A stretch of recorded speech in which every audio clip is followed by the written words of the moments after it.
In this lecture, I will be talking about work holding on CNC lathes and about how the part is held. The most common work holding device is the 3-jaw self-centering chuck. The chuck is hydraulic and the jaws move in and out simultaneously. The chuck is opened and closed using a foot pedal. The jaws can be either hard jaws or soft jaws. Hard jaws are harder than the part material and have teeth and bite into the part. The part is therefore held firmly and can withstand higher cutting forces. You can therefore get better metal removal rates by using higher cutting parameters. Soft jaws are soft and do not have teeth. They are bored to the diameter of the part being turned and do not cause any marks on the part. A part is usually turned in two setups. In the first setup, it is held in hard jaws and most of the material removal is done in this setup.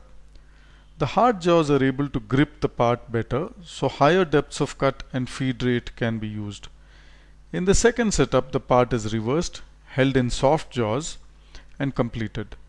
There are also parts done in a single setup, like parts cut from a long bar that is fed through the spindle, with a parting off operation after each part is done. When you cut a long part with just one end held in the chuck, its free end gets bent during turning because of the cutting forces. The result is a bell-shaped part instead of a cylindrical part. This animation shows exactly what happens.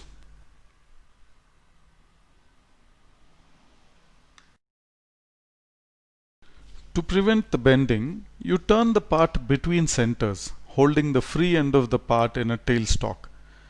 This video shows a long part being turned between centers.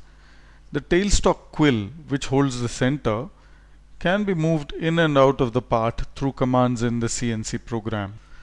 If the part is very long, even when you hold it between centers, its center might bend in the middle due to cutting forces.